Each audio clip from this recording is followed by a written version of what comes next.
Tout de suite, nous voici arrivés à Tuffet, Val-de-Chéronne et plus précisément dans un écrin absolument merveilleux qu'est l'abbaye. Et je vous propose de découvrir les ingrédients qui font le succès de ce très beau marché de l'Avent artisanal. Allez, suivez-moi. Alors je vous l'ai dit, nous venons d'arriver à l'abbaye de Tuffet. Je suis avec Julien Hardy. Bonjour Julien, ça va bien? Oui, bonjour, ça va et vous? Impeccable. Alors Julien, depuis combien de temps existe ce merveilleux marché de l'Avent? Eh bien écoutez, c'est le 14e, sachant qu'il y en a un qui a manqué pendant le Covid, donc 15 ans. Voilà. C'est beau. Ouais, c'est beau et puis c'est une super réussite. Et en plus, quand le soleil est de la partie comme aujourd'hui, ça devient merveilleux. On est heureux. Alors combien y a-t-il d'exposants? Parce qu'il paraît que ce sont des exposants, mais alors merveilleux, c'est pareil, le travail est somptueux. Alors ils sont une petite trentaine, on les choisit avec un grand soin. C'est objet de débat sans fin et parce qu'on n'a pas énormément de place. Et puis on tient surtout à conserver une qualité qui fait un petit peu la renommée du marché de Tuffet, avec des artisans si possible locaux qui travaillent des produits naturels et qui sont voilà, des gens auxquels on tient et qu'on essaye de suivre d'année en année. Donc on va retrouver quoi comme ça, un petit florilège de... Alors céramique, travail du bois, travail du cuir, travail du textile, vannier, j'en oublie, non j'en oublie pas tant que ça. Il ne faut pas oublier nos amis de la restauration quand même, Centre Nautique Tuffet. Le Centre Nautique Tuffet qui vient nous aider et qui propose des soupes chaudes absolument merveilleuses quand il fait -1 degré. Et puis la petite boutique de l'abbaye avec les gâteaux, les boissons chaudes, le vin chaud forcément, qui vient réchauffer les cœurs. Consommer avec modération bien entendu, on a un joli brasero, les gens sont super bien accueillis. Bon nous on va aller à la rencontre des artisans, non? C'est quand même pour ça qu'on est là. Oui, et puis je vous propose qu'on commence par les vanniers. C'est une formidable idée, je vous suis Julien, allons-y. Bon, nous sommes dans l'espace vannerie à présent. Bonjour, comment vous appelez? Moi, Claude Huette, c'est moi qui suis marqué sur les petits papiers là. D'accord. Mais je suis que je sais pas quoi, le secrétaire de l'association.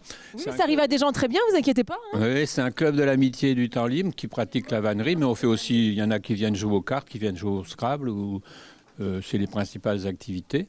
Et qu'est-ce que vous nous proposez de beau aujourd'hui en fait? Qu'est-ce qu'on va pouvoir trouver là? Là, il y a plein de choses. Il y a surtout de la vannerie pour les oiseaux, beaucoup de mangeoires pour les oiseaux, quelques nichoirs. Et en gros, c'est vraiment oiseaux. Il y a ici des petits poissons, des chouettes. Pour de la déco là plus du coup. Déco, ouais. Et puis quelques très beaux paniers là. Là, ce sont des très beaux paniers, mais qui sont faits en stage de vannerie. On va en stage de vannerie à Sachet, à côté de Vilaine-les-Rochers. Vilaine-les-Rochers, c'est vraiment le pays des vanniers, où il y a une coopérative de vannerie, etc. Donc là, ce sont toutes vos productions? Oui, pas forcément. Enfin, pas toutes, mais en l'occurrence, c'est vous qui les avez faites. Oui, oui, c'est du fait maison, hein, c'est pas dit. Et donc les matériaux utilisés, c'est de l'osier principalement, et aussi plein d'autres matériaux comme la ronce, la viorne. Alors la viorne dans la Sarthe, c'est la clématite sauvage. Les gens dans la Sarthe, ils disent la viorne. Très bien. Et alors on reste quand même dans la thématique, on parlait de sapins qui sont une alternative aux sapins traditionnels. On a de jolis sapins, donc en osier. Là, oui, les sapins, on appelle ça des tontines. Le mot tontine, ça vient d'un panier qu'on faisait quand on ramenait des plantes des îles dans les temps, pour ramener les plantes exotiques, pour protéger les plants, on les emballait dans un panier qu'on appelait une tontine. Voilà l'histoire de la tontine. Donc voilà, on se dit, si on n'a pas un sapin traditionnel, on peut en faire un nous-mêmes en vannerie. Oui, en vannerie, voilà. Là, celui-là, il est fait en osier. Bon, sinon, on utilise la ronce aussi comme matériau. La ronce? Oui. C'est étonnant ça. Si, la ronce, on la fend en 4, on en fait... Vous voulez me montrer quelque chose? Vous allez chercher quelque chose?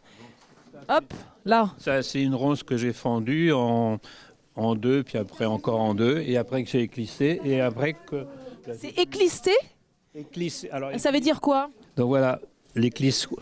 Alors ça s'appelle un éclissoir ou une plane ou une planète. Le mot plane, planer. Donc celle-là c'est pour droitier, il y en a une autre pour gaucher. Voilà. Là, je ne vais pas l'avaler, votre micro. Non, mais il faut que je le mette proche de votre bouche, sinon on n'entend pas ce que vous dites. Hein. D'accord. C'est pour ça. Oui, moi, je cherche absolument à vous le mettre dans la bouche. Un habitué. Donc voilà, donc c'est une ronce éclissée. Alors la ronce, c'est vraiment quelque chose de costaud. Une ronce, ça arrête un cheval. Encore ils vont, comment on dit, brider un cheval. comment on dit, il y a un autre terme, ou pour un prix. Avec cette ronce. La ronce c'est vraiment costaud. Mais Vous souffle entravé derrière. c'est aussi utilisé pour faire une autre sorte de vannerie, mais on n'en a pas aussi aujourd'hui. C'est la vannerie cousue, c'est des boudins de paille qui sont cousus avec un brin de ronce. Bah, écoutez, merci pour toutes ces informations, merci pour la démonstration et bon appétit. Merci, vous aussi. Donc Julien, on était à la vannerie et là on se trouve où? Eh bien là, on est dans un stand qui est plutôt dédié aux associations et aux artisans de Tuffet. Donc on a la fleuriste de Tuffet, l'association de la maison de retraite. Et puis tout au fond, on a une petite nouvelle, Pauline Bourlier, qui vient de s'installer en céramique à Saint-Martin-des-Monts, un petit village à 3-4 km. Je vous propose qu'on aille la voir. Bah, avec plaisir. On aime bien mettre les petits nouveaux en lumière. Enfin les anciens aussi, hein, ceci étant les fidèles. C'est ça. Voilà. Bonjour, bonjour. Alors, vous venez de vous installer, paraît-vous? Oui, c'est ça. J'ai changé de voie et puis du coup, j'ai repris une formation pour être céramiste. Vous faisiez quoi avant? Je travaillais dans le domaine de l'agriculture agroalimentaire. C'est pas mal non plus. Et donc du coup, vous avez fait une formation, vous avez de très jolies boucles d'oreilles, c'est les vôtres, si vous les avez faites. Tant qu'à faire, je les porte. Donc, je crée des pièces utilitaires mais aussi décoratives. Donc, en grès blanc ou en grès de Saint-Amand français. Et je fais quelques pièces, voilà, des petits bijoux, des broches, des boucles d'oreilles. C'est original, donc ça c'est des jolis cadeaux de Noël par exemple, et en plus c'est tout à fait abordable. Voilà, j'ai essayé de rendre mon travail artisanal abordable. Il y en a pour tous les goûts et tous les prix. Et puis je réalise mes propres émaux, donc les couleurs, c'est mes recettes. Avec... c'est vos créations. Voilà, c'est ça. Alors, tiens, pour obtenir cette jolie couleur, comment vous procédez? Il y a différentes étapes, donc savoir un petit peu vers où on veut aller et après mélanger différentes matières premières, un peu comme un gâteau, ça me parle plus au premier abord. Et puis après, voilà, on fait différents tests et puis suivant les pièces, entre un bol ou une tasse ou une assiette, c'est différent les rendus. Bon, bah, formidable, en tout cas c'est très joli, ça donne envie. Donc si on veut vous trouver, l'adresse exacte c'est quoi? C'est à Saint-Martin-des-Monts. Le mieux c'est de m'envoyer un message puisque l'atelier est ouvert uniquement sur rendez-vous. Et après j'ai un compte Instagram et Facebook Pause Céramique. Pause comme une pause? Voilà, P-A-U-S-E Céramique. Donc voilà. Il y a tout. On a le numéro de téléphone, on a tout. Il y a les informations nécessaires pour me contacter. Donc voilà. Oh, bah, génial, bah, formidable, top, merci.